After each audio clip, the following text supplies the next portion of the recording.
Hi, Dr. Lim here. After we changed our strategies, instead of focusing on health food, we shifted to day-to-day drinks like coffee for the market in Philippines.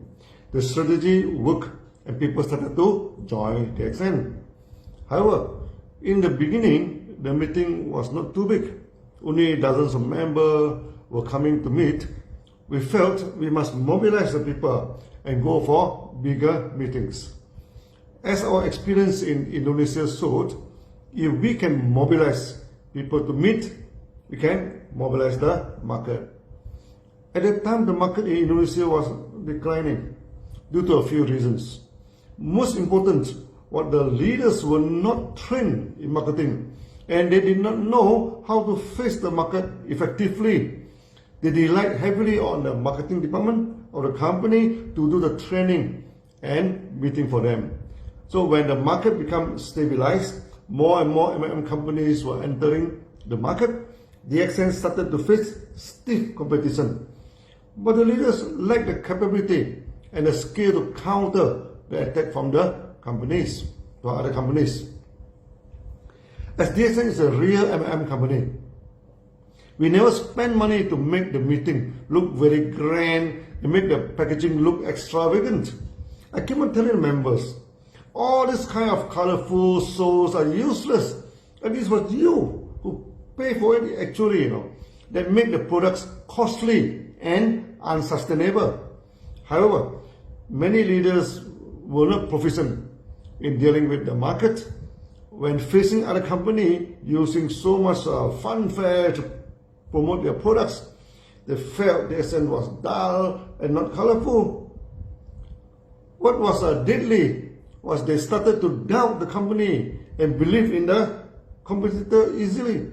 When DXN started the market in Philippines, we decided to let the leader lead the market, not the marketing section, so the leader could face the challenges in the market effectively. That is a major shift in our approach to market. And sure enough, in the early days, the competitors started to attack DXN. They attacked anything from the packaging to the marketing plan and our training system. Especially in Cebu, the central Philippines, they faced stiff competition and attack from one American company. They keep on saying DXN was a small and weak company, our training was poor and no training at all, our packaging is lousy and the quality of the products were doubtful, and etc. and etc. Our leaders simply could not counter their attack. So when I came back to Philippines again, a lot of complaints came to me.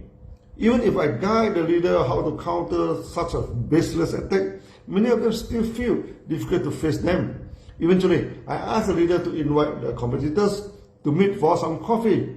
The members from the competitor company was excited now. As I am the founder of DXN, if they can best me in front of DXN members, then it will be the end of DXN. Finally, about a dozen members and we meet equal numbers of them in one cafe in Cebu. The cafe joined the narrow tables into a long tables, and each side about 15 people now and facing each other. All of them came with neat coat, ties, their hair were nicely combed, and they sit upright, and look serious. Our member came with all sorts of shirts in various colors now. Their hair were not combed properly, and they're still putting their hand now on the chin side, leaning from left to right like this now. All the opposite guys look neat and uniform, with the same dress, same tie, same hairstyle, and even the same type of smile.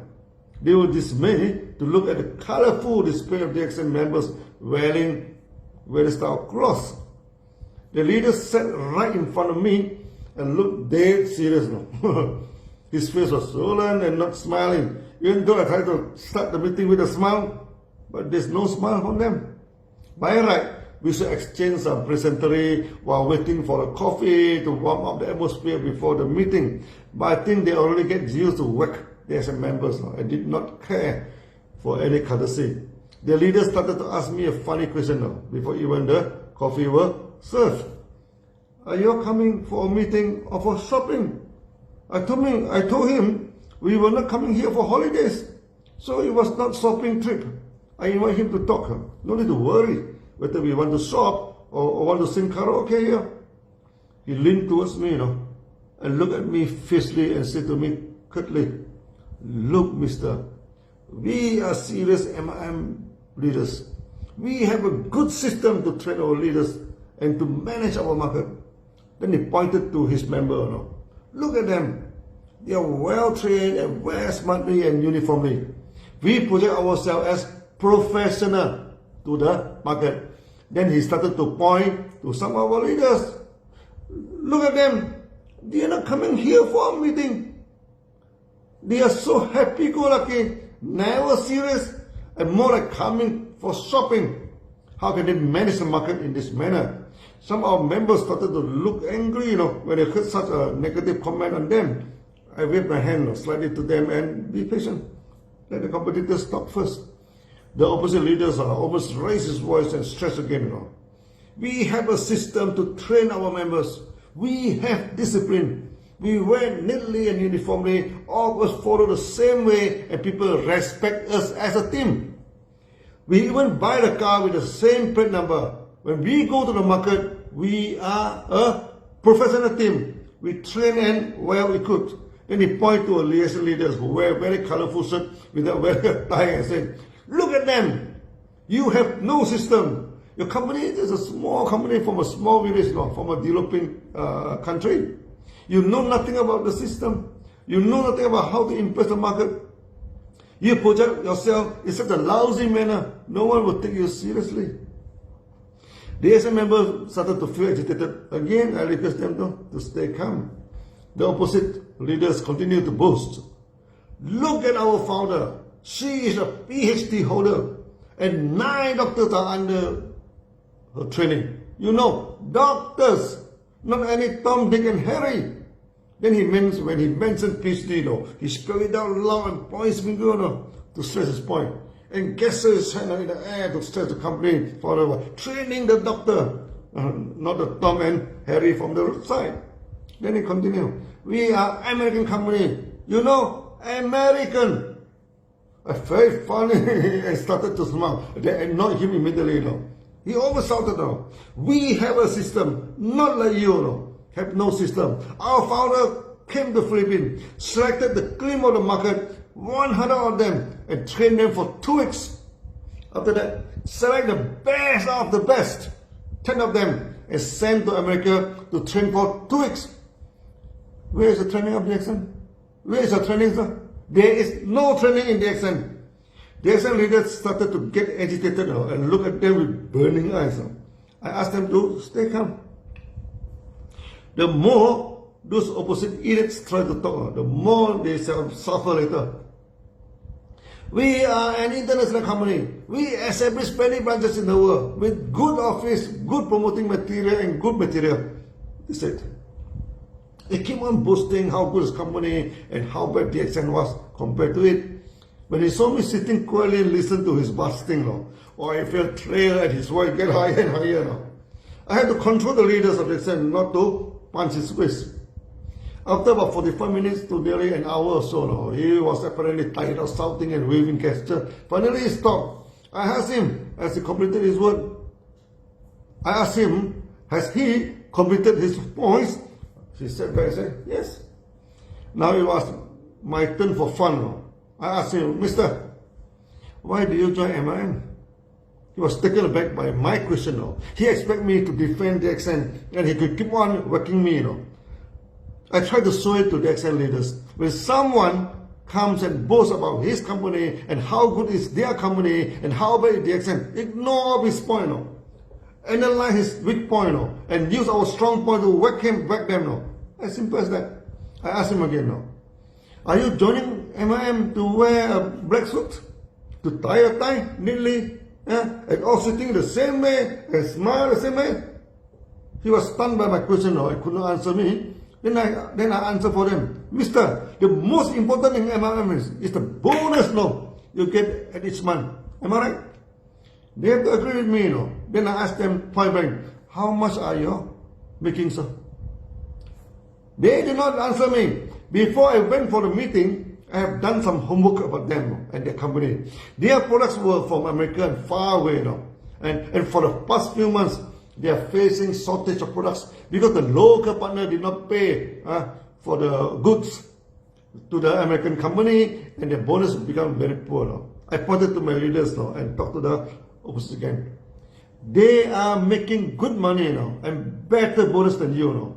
It does not matter whether today they come for meeting or shopping. They are the real marketers, not the opera performers who perform so well on the stage and become nothing when they return to the ground.